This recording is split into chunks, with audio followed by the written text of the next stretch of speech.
World Leaders are an army which often funnels newer players into a hyper-aggressive playstyle, involving rapidly committing large portions of the army into an attacking position. While this playstyle can be effective in situations where an opponent has positioned poorly, it's quite common for World Leader players to find themselves running out of gas and models halfway through a game. If you've been struggling with this problem, then this video is going to be worth a watch. Today, we'll be covering the passive-aggressive playstyle for World Leaders, a type of play pattern which is characterized by a continuous wave of gradually increasing pressure, and one which I've been using for many years. So, if you want to explore an aspect of World Leaders which isn't just go forth and charge, then sit back, grab yourselves a brew, and let's dive into this episode of Competitive Insights.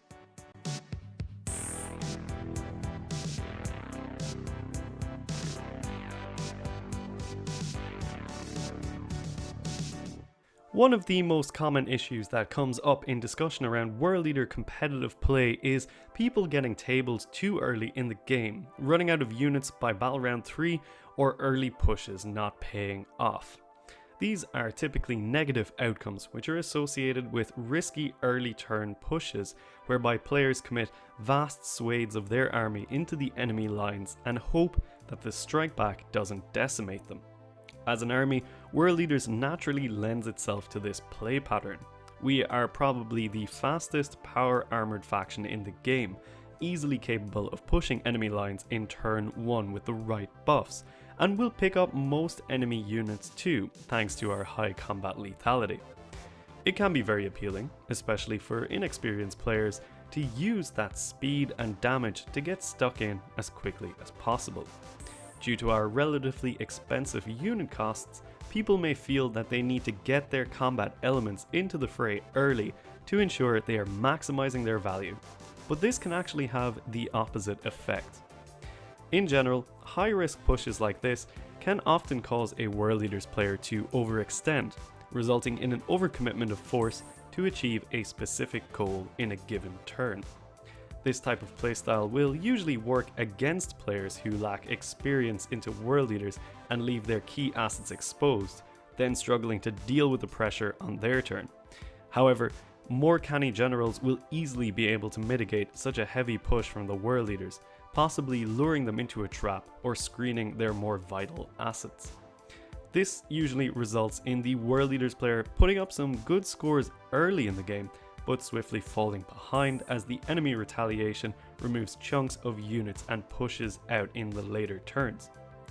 If you're newer to the faction, it can be a little bit confusing when this hyper-aggressive playstyle works really well in some games, but not at all in others. The truth is, you're often relying on your opponent's experience against World Leaders to determine the outcome of the game. It's actually very easy to counter that heavy alpha rush from World Leaders if you have a decent understanding of the faction. So while you may be seeing really good success at the lower to mid tournament tables, pushing into those higher echelons might seem like a puzzle which you can't work out. Well, today we're going to talk about a different approach to playing World Leaders, one which I've been refining for quite some time. It's a more passive-aggressive type of gameplay which will ultimately give you a much better understanding of what your units can and should do on the battlefield, ensuring that you are staying in the game for much longer and therefore increasing your capacity to score in those later turns. It's a slower, wave-based approach to playing World Leaders, which focuses on applying the right amount of force for a given battlefield situation, rather than an all-out go-turn commitment. Instead of pushing deep into enemy territory, which is typical of the hyper-aggressive playstyle, this strategy generally involves brawling in the mid-table and slowly whittling your opponent down over the course of 2 to 3 turns. You have to send small groups of units out with specific goals in mind, such as eliminating key enemy assets or securing victory points, all the while holding back chunks of your army to deal with future threats and objectives. Leaning into this playstyle will improve your overall ability to read a board state, plan battle rounds, and gain a deeper understanding of what constitutes a good and a bad trade. Now, it isn't the easiest play pattern to master, and while this video is going to cover the fundamentals, you will definitely need to practice it on the table yourself to fully grasp it. In this video, we're going to work through the key steps to playing World Eaters in this way, starting with basic list archetypes, then moving on to deployment, reading the board, and choosing your pushes, where the big failure points are for the playstyle, and closing things out with some Patreon related questions. By the end of the video, you should have a good grasp of this passive aggressive approach and be able to start experimenting with it on the tabletop. So, if you're struggling with the hyper aggressive playstyle and growing frustrated at the high risk nature of its gameplay loop, maybe give this a try. Personally, I think it's actually a really good way to improve as a close combat player in general, since it will impart crucial skills that can be applied across a variety of play patterns and indeed factions. So without further ado, let's kick things off with the first section, list archetypes. It may seem obvious, but the passive-aggressive strategy needs to be paired with a list that wants to play that way. So you need to get your head around that before ever hitting the table. As we've mentioned, the playstyle revolves around several waves of pressure rather than one big push, which means that your list should aim to have a higher quantity of individual units rather than big death bombs.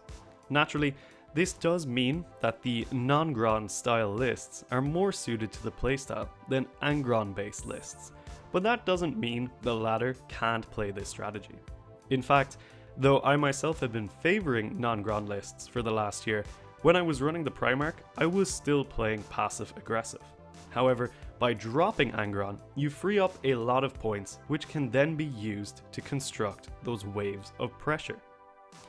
I always try to build 3 distinct waves of pressure, which increase in threat level as the game progresses.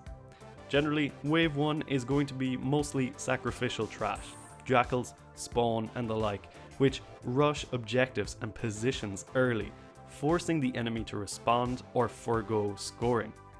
This wave doesn't need to be overly complicated, but it is vital to have it in the list, otherwise you can't bait in enemy threats for your main waves to respond to. Your wave 2 and 3 is where things get a bit more interesting. Broadly speaking, this is almost always going to be some sort of combination of berserkers, attached characters, and 8-bound variants. The exact composition of this will vary, depending on your preferred units, but when you finish composing these waves, you ideally want either 4 distinct hammer units or 2 hammer units and lots of MSU brawlers. Finally, you want to polish the list off with bonus scoring pieces and relevant transports and support characters. The likes of Invocatus and Spawn will usually slot in here, and when you put it all together, you should have a solid meat shield wave 1 and the option for very potent waves 2 and 3. To give you an example, let's look at my current competitive list, which plays the passive aggressive playstyle and follows these ideals. In the HQ section, we have the Footprints with the Helm Enhancement, Invocatus, Khorne, and the Berserker Glaive Master of Executions. Then we have our Wave 1 elements, 20 Jackals in 1 unit and 5 Berserkers without any characters. They'll push up as an initial wave, the Jackals supported by a nearby Prince who will be hiding somewhere but giving them the invulnerable save, and the 5-man Berserker squad will range to a flank to apply some early annoying pressure. There is another 10 Jackals who squat in the home field here as well. Then it's on to the Wave 2 and 3 elements.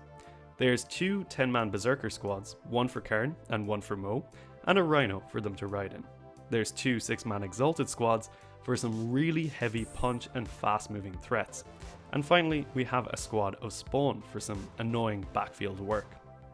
So, following the principles for the passive aggressive list design, what we end up here is with 4 hammers that can form our main waves, while our initial meat shield wave is deceptively hard to dislodge thanks to the Prince's invuln aura. It's a pretty simple list, and there's a lot of ways you can go in the design phase while still following the overall archetype. But let's move on to the next section, dissecting deployment. Deployment is often cited as one of the most important skills to master for any Warhammer player, and it's true for the passive-aggressive playstyle as well. There are some key elements which always have to be considered when deploying in this way, and those are identifying your safe zones, staging areas, and zones of control, establishing your waves of pressure, mitigating enemy firepower, and predicting the enemy play pattern. Some of these aspects are obviously applicable outside of the passive-aggressive strategy, but having a very good grasp of these 4 points is crucial to making the overall tactic work. If you set up your army without considering these facets, you're almost certainly going to be fighting on the back foot, but thankfully you can actually practice most of these concepts by yourself. Simply set up a board at home or on TTS and work through the techniques. Let's talk about the first and, in my opinion, most important point: identifying your safe zones, staging areas, and zones of control. I'm going to use an example layout from the GW Pariah Tournament Companion here, so we've got something to work with. I've pulled out Mission Ore on Layout 3, and we're going to identify the most important features of this map for the passive-aggressive strategy. I've broken these down into safe zones, staging areas, and zones of control, and while there is some overlap between all 3 of these, each serves a distinct purpose.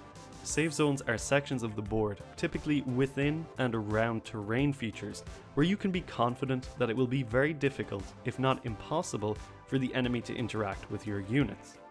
Most deployments will have 1 to 2 safe zones that can protect large sections of your army, and this layout has 2 very obvious ones in the form of the large grey area terrain sections.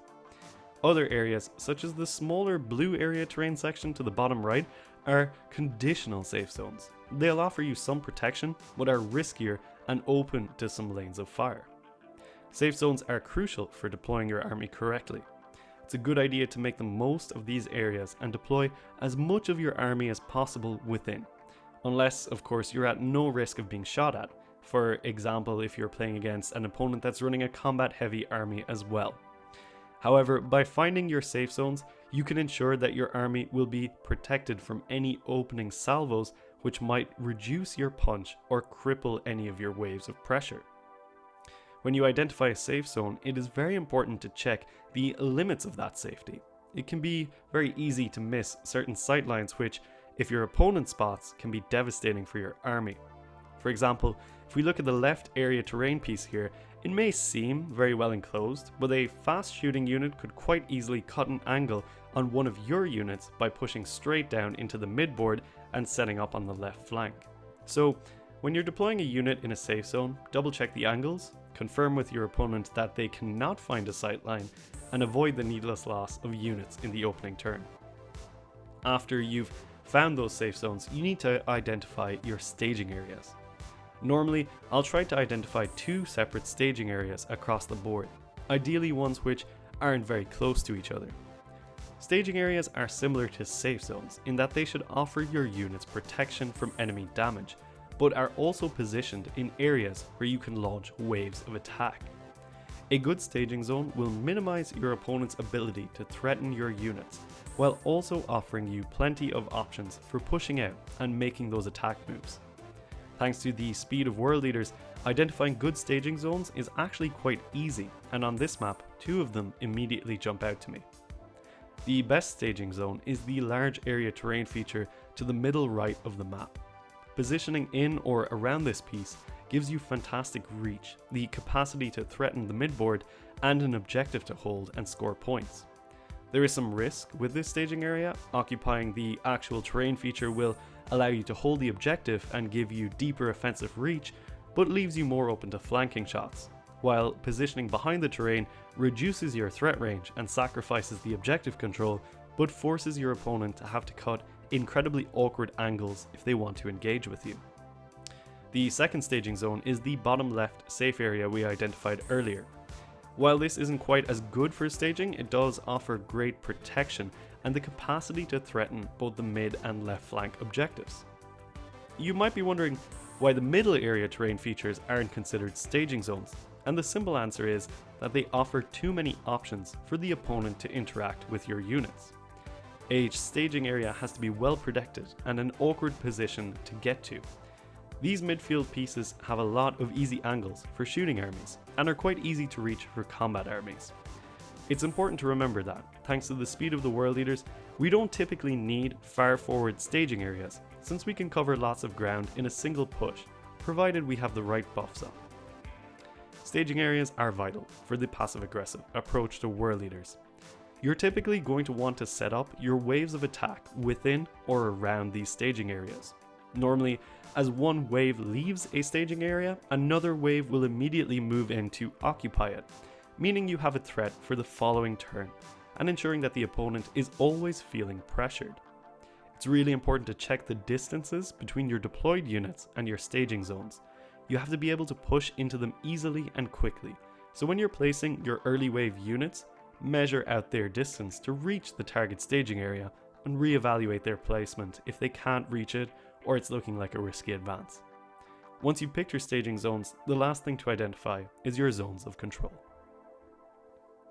Zones of control are harder to define than safe zones and staging zones, and tend to be a bit more transient.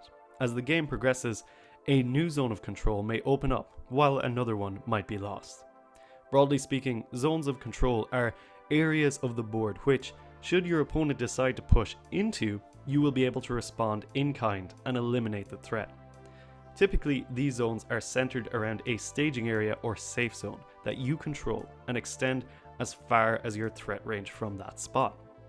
Because world leaders have such an extensive threat range, we can actually extend these zones of control quite far. But identifying which areas of the map will be your zones of control can be tricky.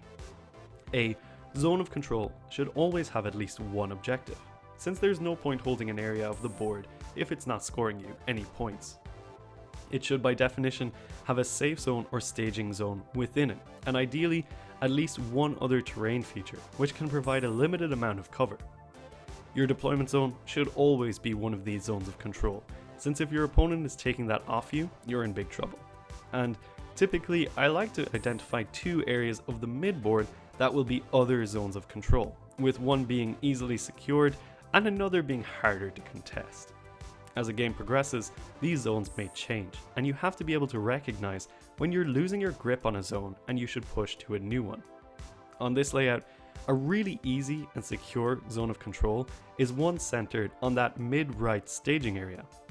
This gives you good access to scoring, an avenue into the enemy deployment zone, safe control of a section of the midfield, and nearby cover if you need to push to the central point. It's a really powerful position to own and send waves of pressure out from. I would probably aim to set up 2 to 3 strong waves within this zone over the course of a game, and make this my main midfield headquarters. When it comes to picking a second zone of control, this is where the changeable nature comes in. When you're playing a more passive style of world leaders, you're going to want your first wave, which will largely be composed of trash, to bait in enemy forces. So typically, I'll pick an early zone of control which is actually in a risky position, but forces my opponent to interact with me. There's two options here, either pushing that left flank or gunning for the center to try and tempt in enemy forces. I'd probably go with the center point since it's easier to reach and has a little bit more options for cover. While this will technically be an initial zone of control, I'm probably going to set up some staged waves in that bottom left staging area so that when I eventually lose the midboard, I can create a new zone of control by either pushing out from this area to the top left objective or countering whatever threat has been introduced to the middle. So by picking these two zones, I know roughly what my play pattern should shape up to be. When I'm deploying, I'll keep all these factors in mind, initially positioning as much as possible within safe zones, pushing my two staging areas and establishing my zones of control. Once I have this foothold, I can start gradually applying pressure as needed by introducing waves of units that score points and eliminate threats without massively overcommitting in any one turn. If we contrast this with a typical hyper-aggressive world leaders push list, very little of this would actually be considered. Instead, you would be focusing on identifying weak spots in the opponent's deployment, seeking out short charge distances, and concentrating as much pressure as possible on the front line.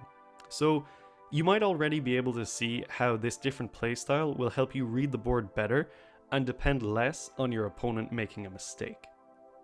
The next 2 points related to deployment tie back into these concepts in a big way.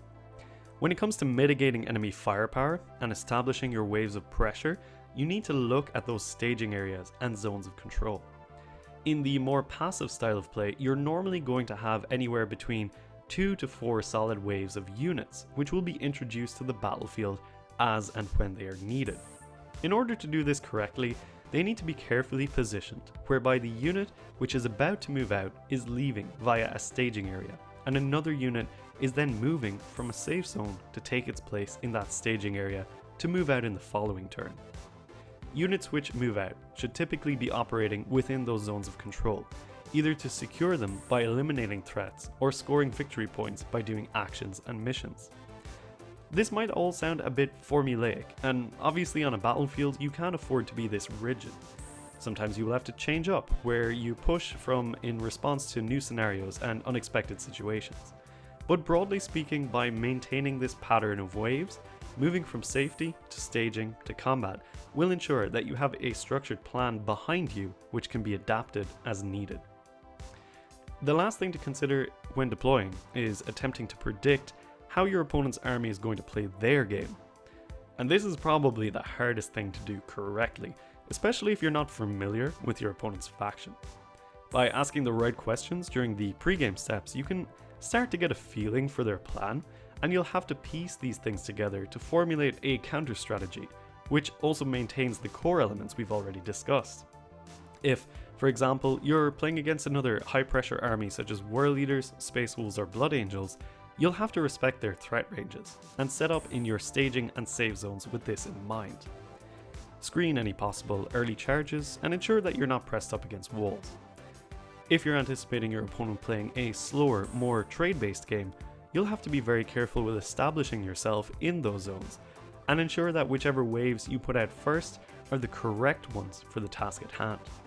With these things in mind, you should start to formulate your deployment accordingly, and let's be real, it's quite a lot to keep in mind. So this is why I suggest practicing that deployment by yourself when you have free time. Load up some random maps and layouts that you haven't practiced on, and see if you can identify those zones of safety, staging, and control. Then flip the board and pretend you're the opponent. See how easy those holes are to break. If it were a mirror, for example, what would you do in response? It doesn't matter if you're playing the passive or hyper-aggressive playstyle. Perfecting deployment is one of the key skills for World Eaters, and something which I've noticed is a big failing point for newer players. Take these concepts and practice them, and I guarantee you'll find yourself improving. But let's move on to the next part of the discussion, reading the board and making your pushes. Before we dive into the next section, just a quick reminder to like and comment on this video. By letting us know that you enjoy this type of content, we'll know to make more of it. So if you're digging this competitive deep dive, make sure to click all the buttons. And if you want to support us even further, check out the links in the video description. But let's jump back into the meat and potatoes.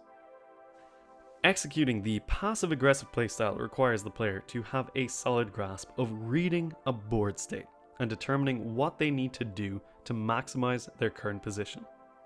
Assuming you've already identified the zones we talked about previously, you'll be using these to set up your plays correctly. But deciding what waves to send out and when can be a big challenge, and it's one of the most common points of failure for this strategy.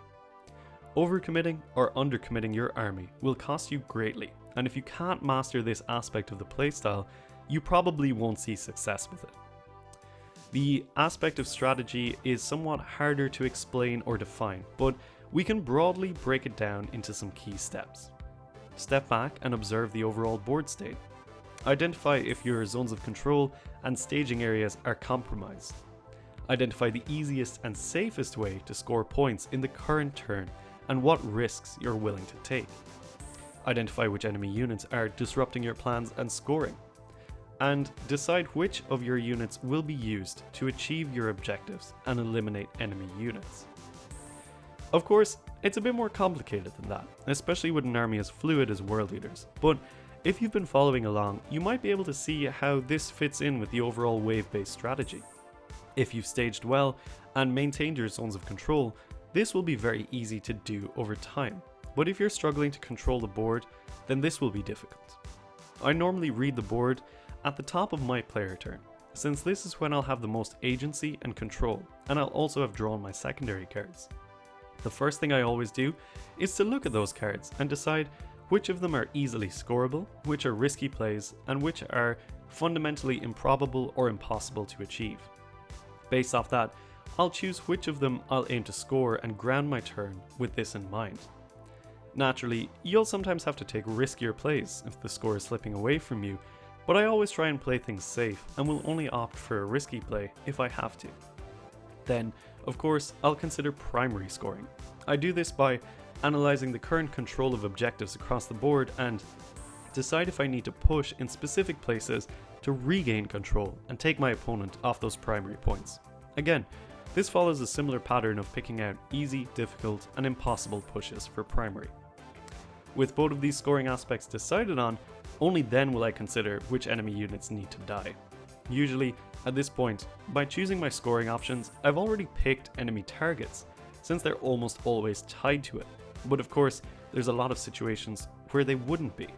Disrupting enemy pushes, clearing out troublesome units, and eliminating key support pieces are always things that have to be considered. However, unless eliminating a unit will swing points significantly in one direction or another, I'm usually hesitant to engage with them. All of this is part of the key skills involved in reading the board, but there's another element to it too, one which plays into choosing how to introduce your waves of pressure, and that's prediction. Reading a board state correctly isn't just about what's currently on the table, but also involves predicting your opponent's response to your moves and putting in plans for countering that response. This is easily the toughest aspect of reading the board, especially if you don't have familiarity with the enemy faction, but it's an important element for making the passive-aggressive style work, since it determines which of your units you'll send out in your waves. Some key skills for this are examining where your opponent has positioned their units, measuring their threat ranges and sightlines, and anticipating where those units may move based off your current plays. Put yourself in your opponent's shoes and consider the best ways to counter the play you're about to make. Then try to set up safety nets and counter pushes where possible. This is where staging your following waves are very important. I always try to stage a wave which will easily be able to deal with whatever I anticipate my opponent puts out in their following turn. As I say, it's a bit more complex to visualize and predict this type of stuff, but it's really important to do it correctly to ensure that you're committed the right resources at the right time. On that note, let's pivot to discussing how to introduce those waves of attack. Naturally, this is largely dependent on how you've staged your army and what is able to move out within your zones of control. But the most important considerations for your attack waves are those that we've just discussed. How are you going to score those points? What threats do you need to eliminate? And how are you going to posture for your opponent's retaliation? When I send a wave out, I want to be reasonably confident it can meet these criteria comfortably without too much risk taking. But I also want to ensure that I'm only committing the bare minimum number of assets to get this done. And this is probably the most vital aspect of the passive-aggressive strategy, using minimal resources to achieve maximum profit. This doesn't mean taking big risks or making bold plays. I still want to be confident that my units can and will achieve their objectives, but it means I'm not overcommitting resources to securing points or removing threats. By ensuring that your following waves are staged or safe within their zones, you're giving your opponent only what you want them to have without needlessly sacrificing resources and positioning. I can't stress enough how important this is, and it's difficult to master since you have to be confident in knowing what your units can do. Sometimes you also want to take one of your waves and make it into a luring wave, and this is really common for that first initial push. As I mentioned, that push is usually composed of jackals and spawn and the like, and the primary goal is to occupy areas of the midboard, which will then force your opponent to committing units into this area to avoid letting you score too many points. This will open up options for a retaliation strike from your next wave, presenting easy targets for you to eliminate while also retaking the board in your favour. When bringing in that wave, you want to try and match your opponent's commitment, only introducing units which are roughly the same value as those they'll be eliminating. Generally speaking, this will cause a slow acceleration of the game and usually results in your third wave being a big push that should determine how the end state of the game develops. If you can keep all this in mind and implement it on the table, you'll almost certainly be able to make the passive style of World Eaters work really well. It's a style of play which requires a certain amount of adaptability, as a board state can quickly change, presenting new problems to be solved. But by holding resources back, you'll have more tools at your disposal to solve those problems. So Before we move on to the Patreon questions, let's touch briefly on where the big failure points are for this playstyle. While I do think that the passive-aggressive playstyle offers a bigger safety net when playing world leaders, there are still many ways to make mistakes and lose the game. The main way that this can occur is really through not reading the board correctly and committing the wrong assets at the wrong time. This is especially true if you undercommit a wave and don't achieve your goals in a given turn. It will allow your opponent to push through that wave and then strike into your next staged wave, causing a massive flip in the pressure and putting you on the back foot. Overcommitting presents a different problem. If you put too much into one wave, you'll almost definitely achieve your goals but lose too many assets on the hit back, meaning you've got less to use in your following waves and will struggle a lot more to pick up points in those turns. And this is why I say it's really vital to lock down your ability to read that board. By understanding what needs to be done and how best to do it, you'll get used to assembling your waves of attack to meet those conditions. But this will only come with time and reps. You'll need a familiarity and understanding of your units, knowing what they can and can't do, and how they pair up into a variety of enemy forces. This only comes by getting lots of games in against a range of different enemy factions, so get onto that table and start practicing. The other key failure point is failing to assess your zones correctly. If you mistakenly identify a staging and save zone, or overestimate your zones of control, you'll end up losing assets without them ever having achieved anything. In a high points cost army like World Leaders, this is a recipe for disaster, and it's almost guaranteed to result in a loss. So practice that deployment, and spend some time studying your layouts. Finally, a big failure point is list construction. If you want to play the passive-aggressive style, you have to build for it. This doesn't mean not running Angron, but it does mean you need to construct your army in a way which can capitalize on the playstyle. It means lots of MSU, decent hammer squads, and plenty of options for composing your waves of attack.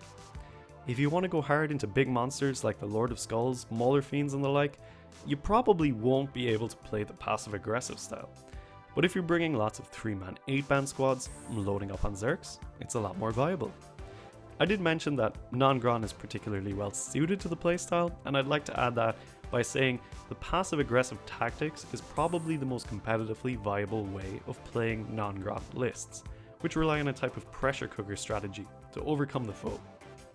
There are other ways that the playstyle can collapse, mostly due to army-specific matchups and not being able to read enemy play patterns, but it would simply take too long to cover everything. So let's flip to the Patreon questions and see what the good people have to ask about the passive-aggressive strategy. For this final section of the video, I'm going to be answering some questions asked by our competitive Berserker Patreons relating to the passive-aggressive playstyle. If you want to have an opportunity to have your question raised in future videos like this, or improve your competitive game in general, consider signing up to that Patreon. It's just a couple of bucks a month and it goes a long way to supporting our channel. First on the list is a question from Subordinate666 who wants to know what the best early trade pieces are for the passive-aggressive style. And I think this is a really good one to address, since setting up good opening trades is very important for getting the right momentum. You ideally want to bait some of your opponent units in, while limiting what you lose in response. Normally, those early trade units will either not be getting any kills, just running out, standing on primary, doing actions, or if they do have a target, making a simple trade before they die. Their goal is to pull out enemy units from their safe positions, and they can't afford to let that screening trash just sit there on objectives for free. It's probably obvious, but Jackals are the natural candidate for this, along with Spawn. Jackals in particular, I really like. There's the obvious benefit of if they manage to live through a turn, they can sticky a point, but they're cheap, somewhat able to handle basic enemy screens, and can also be a little bit troublesome to shift with the Feel No Pain. I myself am a particular fan of the Jackal Terrapin, a 20-man squad of Jackals strung back to a nearby Demon Prince who's hidden, to give them an invulnerable save, which you can push to a 4+ with Go to Ground, and then the Feel No Pain on top. Spawn, especially with the 4-up Feel No Pain blessing, are great for this role too. Occasionally, you'll find that the opponent has presented a threat though, which Jackals or Spawn can't handle. So to instigate a more potent early trade setup, I will sometimes use Invocatus or 5 Berserkers without any characters attached. Invocatus is a little bit redundant after he's used his scout moves, so I don't really mind putting him into something that's more threatening than 5 marines. And I like having those 5 berserkers to push out as an early trade piece, particularly if they can get close to an enemy unit, since risking small arms fire in the following turn makes Blood Surge very annoying for my opponent. Overall though, look to your cheap and cheerful trash as units which can create annoying situations for your opponent, forcing their hand and making them take the initiative. Packet Loss 117 asks a great question next. How do you ensure that your opponent doesn't dodge your first waves and get into your later staged waves of attack?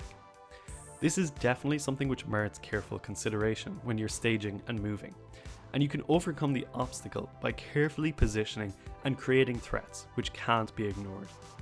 Since you're pushing out in waves, you ideally want to create walls of force, and while there might be a gap in that wall, it will be difficult for all but the fastest opposition to move through it. The main thing to remember here is that World Eaters are ridiculously fast, so it's okay to position your stage waves a bit further back. If they need to, they should have the speed to push out and make contact with the enemy. But the main way to detract attention from your staged waves is to apply enough pressure that your opponent cannot ignore what's in front of them. Naturally, that first wave that we talked about creates a scoring pressure, but your second wave is going to be a damage type of pressure, where if the opponent doesn't deal with it, there will be serious punishment. For this reason, I really like breaking up my Exalted 8-bound or 8-bound units and mixing them with Berserkers, so that the waves contain both elements.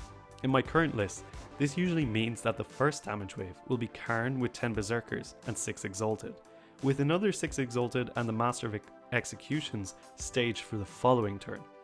The Exalted alone can be enough of a damage sponge that they force the enemy to focus on them, especially if they're contesting primary, and Khorne with 10 Berserkers means that the opponent has to be careful about what they shoot into them to avoid Blood Surge hell. Not only that, but having most staged with 10 as the later wave also detracts from the enemy trying to push towards them due to his fight first ability. In short, it's about ensuring that the waves you put out forces the enemy back while also presenting enough of a threat that can't be ignored, while ensuring you haven't overly extended your staged waves behind them. Venomous Fangs wants to know how you keep from overcommitting to a unit that you want to delete from an objective. Now, this is a trickier one to define, and the unfortunate answer is that it really only comes with reps. You need to practice with your units to gain an innate understanding of their damage ceiling and floor. You have to be so familiar with them that you can look at an opponent's unit and know that they either can or can't kill them. As we mentioned earlier, ensuring that the kill is a valuable trade is very important, but knowing that it is within a unit's limit is also key. If you don't have a lot of time to get reps in, then I suggest loading up Unit Crunch. It's a free website which allows you to run simulations of combat scenarios, and I use it all the time when I'm unsure about how one of my units will do into new types of enemies. Write down the results and try to get them into your head, or make up a cheat sheet to bring with you to games. As I mentioned, if you fail to correctly analyze a trade like this, it can cost a huge swing in momentum. Practice games and reps is the best solution. After a while, you'll be so familiar with your army that you'll instinctively know what trade will work out and what trade is not worth the risk. Finally, Crunchy wants to know if there's any units that shine more in this style compared to the hyper-aggressive one. And there definitely is. As I mentioned, non-Gron lists in general are more suited to the passive-aggressive playstyle. They'll typically contain more units, making it much easier to actually build out your waves of attack. And Angron can be a little tough when you're trying to work him into this strategy, since he's almost a wave of attack in himself. Demon Princes on foot though really shine. With the Brazen Helm, they can dominate sections of the board. Due to the passive-aggressive style encouraging more of a mid-table brawl, you'll find your unit stacking up around him and gaining the invulnerable saves from him. Even though I don't rate them as particularly competitive currently, Terminators can actually work in the passive-aggressive style, since they can present a very durable first damage wave. There's also merit to building a passive-aggressive style which goes all in on Berserkers. I ran something like this to the Bristol GT, and the sheer volume of blood-surging Berserkers constantly coming in, turn after turn, makes the pressure rise and gives your opponent a headache. Even when you're not skewing towards Zerks, the passive-aggressive style does actually favour running a minimum of 20, compared with the hyper-aggressive style, which favours either 10 or 15. In general, the bigger units like Mauler Fiends and the like don't do as well in this playstyle due to their cumbersome silhouettes and difficulty in positioning them. So to get the most out of it, you really want to be running as much infantry as you possibly can. And that's it for the Patreon questions, and indeed, this video. I know it's been a lengthy one, but I wanted to make this as informative as possible, so I hope you found it useful. We're planning on making a lot more of these strategic videos in the coming months, so keep an eye out for the next one, which will be covering screening and how to deal with enemy screens. If you've enjoyed it though, and want us to keep making more like this, let us know down below, and make sure you like and subscribe. If you want to support the channel even further, consider signing up to our Patreon, where you can gain access to our competitive focused Discord channel and get even more insights about how to play the Angry Boys. For now though, let's close this one out. I've been Dara, you've been watching The Red Path, so until the next one folks, stay healthy, stay safe, and kill, maim, burn.